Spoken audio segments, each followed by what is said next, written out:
Hey there guys, what's going on? And welcome back to the Ultimate RTG, and we are on fire. Back to back. Can I hear it? No? 28 and 2, 56 and 4. 56 and 4 in the weekend league, boys. What do you think about that? That's a mad record. And someone did ask me, oh Fuji, what have you changed? Like specifically from you to be going from like 23, 24 wins in the weekend league now to 28. And I will explain that in just a second, because we did have a couple of doubters last week. Someone thought that somebody else played my games. Excuse me, the disrespect, but I did play them off stream, and I thought that really gave me like a better chance of focusing. But this week I was on stream all of my games apart from the ones that I played on video, and we have finished 28 and 2. So it really is giving me a little bit more motivation because we are so close, boys. 29 wins would have been enough for top 100, and as I was finishing my games, maybe my skill rating would have been a little bit higher, and that one match I did choke. I've got to be honest. Every time like you go through a weekend league, there's always that one game that you deserve to win and you fail, and that is the last hurdle. And it's so important. It's not towards the end of the run, it's maybe in the first 10 games, the first 20, and it's something that we need to improve and make sure we grind out that all-important result. But what have I changed? What have I improved? So two things I want to mention. The first one is less skills. Now I do tend to pull off like a couple of elasticos or the drag backs, fair enough, but it's just less like unnecessary skills and more focusing on passing. I'm not going to sit here and preach like completely slow down your game, pass and move, hold possession. No. Because sometimes what I do is I like to play it fast anyway, and I give away the ball when I overturn possession. There's not really too much wrong with that if you're creating chances from it, but it depends on who you come up against, and if they're going to be counter-attacking you, then you've got to switch up your style. So just have like that dynamic flow. Like if you see you've come up against more of a possession player and they're wanting to catch you on the breaks, maybe slow it down a little bit. If you're coming up against someone who's really giving you a good game and it's back and forth, then you can play fast and do as you wish. Or in that case, maybe sit back and counter them.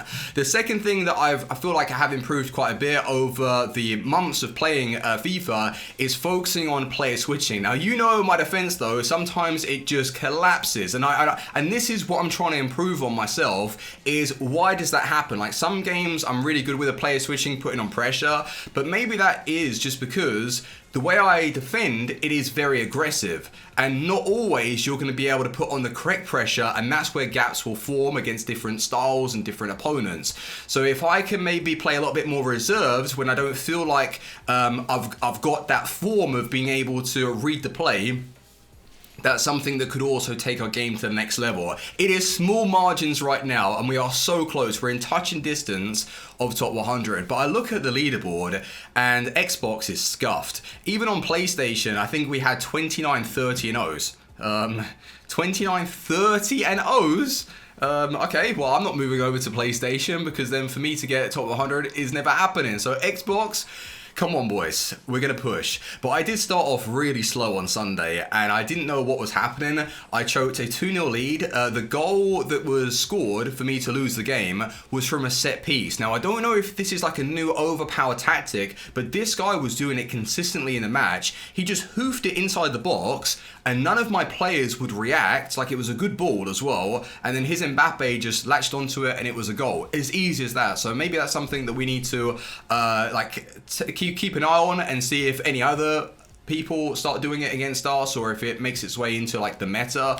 But yeah, it was just like a set piece out of nothing, and he was able to get like a couple of good chances, and one of them won him the game. So if that was us, that could have been 29 wins. But as the night went on, we did build up a little bit more form, and then as we came towards the end of the games, I just hit like some mad form, and I was on fire. Nothing was stopping me. Everything was clicking, and I was getting some rage quits, and the team was just performing very, very well. Now, one thing I want to talk about though, the fullback situation. Attel was not just good, he was outstanding. And I told you, please unlock the card, otherwise you're going to regret it. He is a baby Zambrotta. And on the opposite side, we've got ourselves Theo Hernandez, and he deserves a lot of credit. He performed very, very well for me. But I think looking at the options that we've got at the club, a lot of untradeable fullbacks, I want to bring back Semedo, because Semedo is better than Theo Hernandez. It's not to say that Hernandez didn't play well.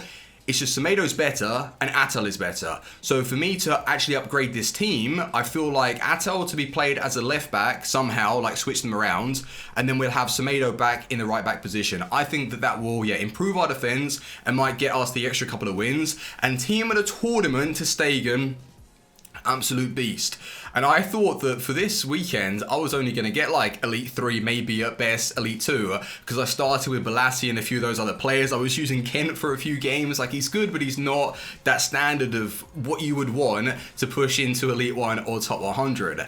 But what else is happening on the account, boys? Well, we have icon swaps to look forward to, which is coming out on the 26th. And I don't know if I'm reading this right, but it's in their words. It says there are going to be 6 new tokens available. Now, is that like 6 new tokens as in like added to the original like 29 or 28 or however much we had to work towards? Or is it just going to be 6 tokens for this short season?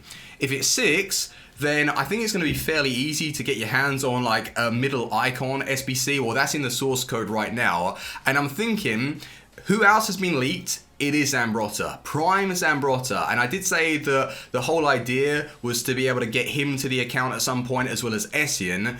So am I going to miss that opportunity? Or with the icon swaps lineup, because he's been included, will that bring down his market value to the point where he'd be very affordable for us? And then we've also got the opportunity to pack like one of the big guys using our icon swaps for the middle icon SBC. I kind of want to risk it again like I did with the base. Or if I get Petit, that will screw us up big time. I think I'm going to leave that to you boys. If you feel like it's best for us just to play it safe this time around and go for Zambrotta, you're going to have to let me know. So the price ranges also for icons has been upped. Dalglish is now like 3.3 million on the market. I sold him on the other account for 3,250,000. I think that's way too much for a Dalglish. I'm not going to lie to you boys. Like, he played well, but just not at that quality to be worth 3 million. And now Essien is like 2.2. Kaka is 2.5 mil not selling. I will get around to using his card very, very soon. Really interested to see what he can offer. And then when it comes to the RTG, I'm going to be trading a little bit more. We now have 1.2 million because we made some coins from Mendy, as well as selling on Mbappe. Like, Mbappe was okay, but I think that he was one of the reasons why my attack was just not flowing for a good number of games, and I'm looking to upgrade that position as well as sorting out the defense. But with the upgrade that we did make to Acuna, man, that Footmas card and Battaglia, you guys are now starting to believe me. They are the truth. They sometimes outperform Kante. It's absolutely ridiculous. So what I want to do, boys, is just to, as it's Christmas, I want to give back to some of you. Now, I don't know how this is going to work because not everyone's going to have a Twitter page. And I don't know if you guys like are underage, but your parents might have a Twitter page. So what to do is post in the comment section your Twitter @. So, you know, my is like @Fuji720pyt. So if you type that in on Twitter, you'll find my actual Twitter page. So post that in the comment section. And what I'm going to do is go through like random number generator, and I'm going to find some comments, and I will contact you through DMs, and I'll give you some FIFA points. And if you're on PlayStation, Xbox, PC, doesn't matter, whatever currency, I'll buy you the correct one. And I just want to give back to you boys for watching the videos and just supporting me, because the RTG has been the best.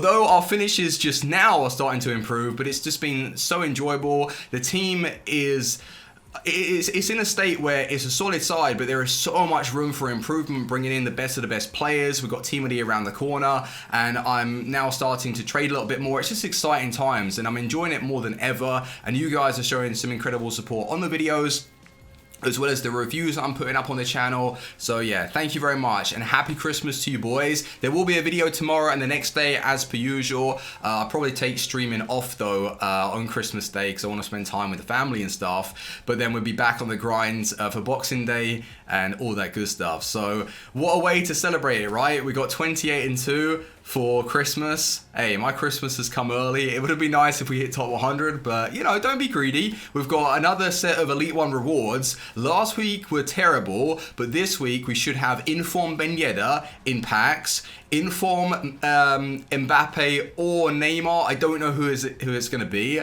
but Ben Yedder could feature in our starting 11 again, especially with that dribbling upgrade and pace. Now that's serious, because comparing him to Mertens, I would say that right now Mertens, with his extra pace and the way he feels on the ball and his playmaking, I'd rather use. But if Ben Yedder gets a serious upgrade, then I think that he will slip back into the starting 11, and it will be a lot easier for me to get chemistry because of the Liga Un links and all of that. So, if you guys, want to give me some advice as to how I can get the new Ben Yedder into the squad, if he receives it, then just drop it in the comment section. And make sure to follow me on Twitter, by the way. Link in the description. Click that link and drop me a follow. But we need to go back to the team. I want to go through all of the stats and give you one big update. So I was saying it yesterday. Who in this top 100 is cheating? Who needs to be exposed right now? Because there are so many 30 O's. Look at the state of that, man. There is 49 30 and O's. You'd be lucky to see 15 on like FIFA 19. And then the rest is like 29. But as I was someone to finish my games like earlier than a lot of these that creeped into the top 100, well, what's my skill rating? 2391, and my skill rating is, so 2391 and 23, I wouldn't have got it anyway. Oh no, with the extra win, now I don't know. Would that extra win given me enough skill rating points? Like, I don't know how many you get per game. So that's a little bit unfortunate, but let's be happy with Elite 1, but it's worrying me because like the difference here, you get 1 out of the 5 player picks. You don't really get that much extra. Oh no, the Ultimate Team of the Week pack, yes you do. You get a lot more. But the 2 Team of the Week packs, I mean, 6 Team of the Weeks, maybe we will hit a Ben Yedder or something like that. That would be absolutely fantastic. I'm not really going to get too hyped because I know how I felt after I opened the rewards last week. It was really painful because I didn't believe I was going to get back to Elite 1 like straight away. And to see just a couple of discarded players, that hit me really, really hard. And I felt bad. But Mbappe has been sold for 680,000. We bought him for 670, so we're back up to 1.2 million. It gives us even more coins to trade with, and I want to give you just some squad updates as to how these players are doing. So Acuna has finished on no goals. Interesting. Usually he does chip in with a few, like he pushes on over the top, so maybe it's his attacking positioning that has changed with the card for whatever reason, and he's playing more of a defensive role. I have no idea. That's something that you got to consider if he hasn't scored yet, but 4 assists is decent, and the pace increase and the way he was closing down players was really, really good. Mertens is on 121, 112, so that's still really good, and then I think the doc has just dropped below a goal a game, but I mean that consistency over 140 games to get that many goals, that obviously is working. I would like to try out Fernandez, and then during the week we've got to grind for the season objectives. As you know, we've got, who is it? Well, the first one is Resilient. Oh, that's mad. Maybe Resilient will be in our starting 11 for this week. I didn't think of that. So I'll continue using Varane, and then I'll just play Petit as a left centre mid to get chemistry. Oh, all right. So instead of bringing back Semedo, I think, Resilient will be our left back. And then this guy links to Attel. And I checked out his stats. He's got 5-star skills, 4-star weak foot. He looks like, really technical on the ball. His playmaking is amazing for like a winger. So when he drifts inside, hopefully his attacking like positioning is good enough. And it seems like fairly easy to do as well. So we're going to get him. We're going to get Resilient. I'll do that like after Christmas. I got 7 days. Yeah, I got 7 days remaining for both of the cards. That should be more than enough. I'll just, grind through that. And our season progress right now, just to give you one last update, we have hit level 8. I opened some packs. Because I couldn't wait, boys. I think I pulled Kimmich, like UCL Kimmich, untradeable. you know, we can put that towards an SBC. But thank you very much for watching. 28-2 back-to-back. I'm feeling really, really good on the game. Shout out to this squad. Petita centre-back is a machine. You have to try the card. Go and buy that version, play him centre-back, and you will not regret the decision. But thank you for watching. Hopefully you did finish well just before Christmas in the Weekend League. And once again, thank you for watching. Drop your Twitter @ in the comment section, and I will run a few giveaways for you boys. Leave a like, and I will see you on the next one. Team out. Peace.